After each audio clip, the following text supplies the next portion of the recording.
દોસ્તો, આપણે કિન્નરીબેન ભટ્ટને જોઈ રહ્યા છે, એમને સાંભળવાના છીએ. She is another wonderful actress. અનેક પ્રકારના પડકારો ઝીલતા એવા અભિનેત્રી છે.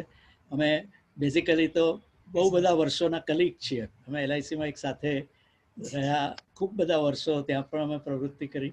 અને આ નાટક જ્યારે રુચાએ કર્યું ત્યારે જે વાત કિન્નરીબેને કરી તે પાત્રના માટે અમે કિન્નરીબેનને પૂછ્યું.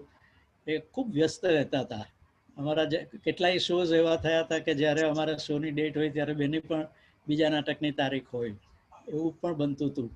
અને એક પ્રસંગ હું કદી ભૂલી નહીં શકીશ કે નાનકડી દીકરી, બે નાનકડી દીકરીઓમાંની એક દીકરી એક શોમાં આવી શકે એમ નહોતી. અને કિન્નરીબેને એવો પડકાર ઝીલી લીધો કે હું મારું રેગ્યુલર પાત્ર તો કરીશ, પણ પેલું નાની દીકરીનું પણ પાત્ર કરીશ. એમની ઉંમરથી માંડ 15 કે 20% જેટલી ઉંમર જેટલું નાનું પાત્ર એમણે કર્યું. અને એ જ્યારે નાનકડી દીકરી રૂપે એની માં બનેલા યામિનીબેનના ખોળામાં માથું મૂકીને જે માસૂમિયતથી એ પાત્રને ભજવતા હતા, તે ક્ષણોને ચિરંજીવ કરવાના માટે મિત્રો અમે એ જ ફોટાને, અત્યારે આપ જે કવર પેજ પર જે ફોટો જોઈ રહ્યા છો તેમાંની જે દીકરી છે તે કિન્નરીબેન હતા.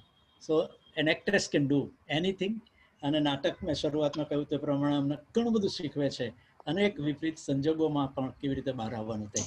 Let us go to and listen to Kinnariben. Most welcome Kinnariben.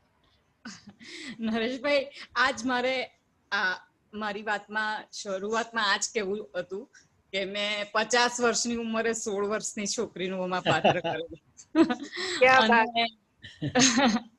અને સિદ્ધિને પણ મારી સાથે કરવાની એટલી મજા આવેલી, કારણ કે થોડી વારમાં મેં મસ્તી તોફાન, એને ચૂંટણીઓ ખણવાનું ને એવું બધું નાનું નાનું કર્યું કે જેથી હું થોડી વધારે નાની લાગી શકું આમ.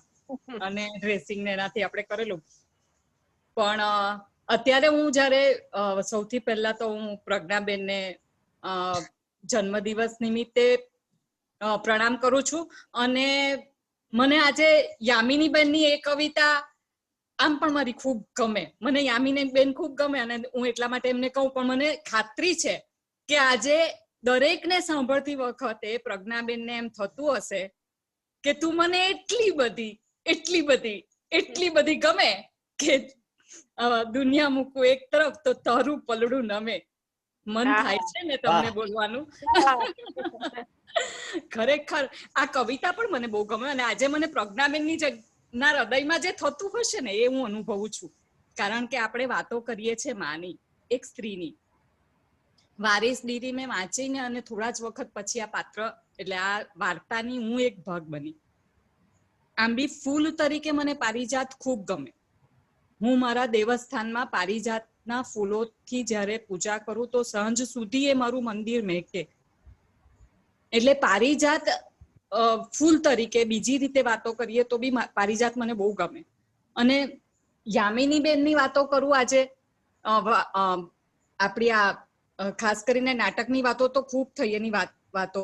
પણ યામિનીબેન ખરેખર તમે શરૂઆતમાં સમસંવેદના શબ્દ વાપર્યો દક્ષેશભાઈએ. મને એનો અનુભવ યામિનીબેન સાથે છે. અમે RKKમાં નાટકની પ્રેક્ટિસ કરતા અને રાત્રે 11 વાગી ગયા. અહલ્યા મોક્ષ ક્યારે પામશે? તો 11-12 વાગે એટલે છોકરીઓએ એકલા જવાનું હોય તો કોઈ છોકરાને સંગાથે મોકલે. એવું સુરતમાં તો બહુ પ્રેમથી ફેમિલી રિલેશન્સ હોય અને બધા એ કાળજી લેતા હોય. પણ કંઈક કારણ હશે કે કોઈ હતું નહીં તો યામિનીબેન પાછા મને કે ચાલો આપણે બે સાથે જવાનું, બધે સાથે છેક સુધી. એટલે એમનું નજીકમાં જ થોડું ગોળદોડ રોડ પર રહેવાનું. એટલે એ મને નેર પર છેક સુધી મૂકવા આવ્યા. એટલે પછી મેં એમ કહ્યું કે તમે મને મૂકવા આવ્યા તો હવે મને તમારી ચિંતા થશે એનું શું? તે કે કઈ નહીં, હું ઘરે જઈને મેસેજ કરીશ, પણ આપણે બે સાથે હોય તો સારું. આ જે સ્ત્રી તરીકેની એકબીજાને સંભાળવાની અને જે હૂંફ એમનામાં એક, એટલે આ સમસંવેદના જયારે દક્ષેશભાઈ બોલ્યા ને ત્યારે મને ખરેખર એનો ખ્યાલ છે. અને આ જ કારણ છે કે એમની સંવેદનાઓ જ એમની પાસે, આ સ્ત્રીલક્ષી નાટકો એમણે ખૂબ સરસ લખ્યા છે. અને એમના ઘણા બધા નાટકો, 2-3 નાટકોમાં મેં કામ કર્યું છે. પ્રકાશભાઈએ ના પણ કાઉન્ટડાઉન પણ મેં એમની સાથે કરેલું. અને ખરેખર યામિનીબેન સાથે નાટકો ભજવવાની કે અમે સાથે બધા પ્રવાસો કર્યા છે તે યાદગાર છે. ઇવન અમે નીચે રિહર્સલ કર્યા છે તે દિવસો યાદ છે, કારણ કે અમે પાછળના નાટકો પણ ખૂબ ભજવ્યા છે. અને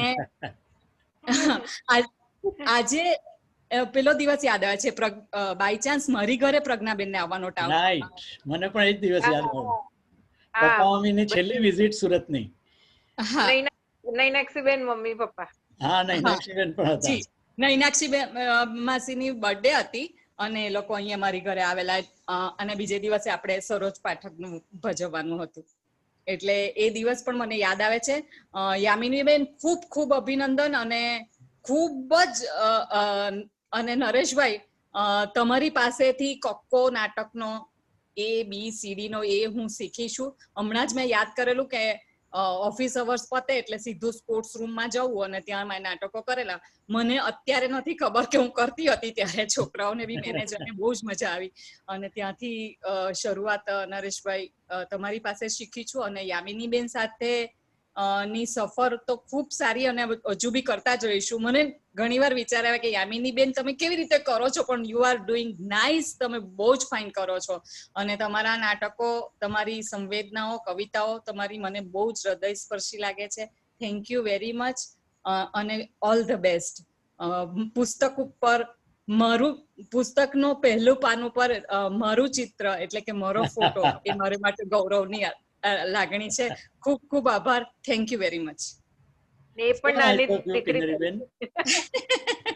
યામિનીબેન, ઇમિડિયેટ રિએક્શન્સ. જી કિન્નરીબેને કહ્યું એ શરૂઆત આપણે બંને કરી એ રીતે કે નાની દીકરી તરીકે આમ તો હું બહુ બધા દીકરીઓની માં છું. નાટકમાં મેં લગભગ 50 જેટલા દીકરીઓના તમે લિસ્ટ પણ કર્યું હતું. કિન્નરીબેન જોડાયા એનો ખૂબ આનંદ છે કે સૌથી ઉંમર પણ સૌથી મારી નાની વાલી દીકરી તરીકે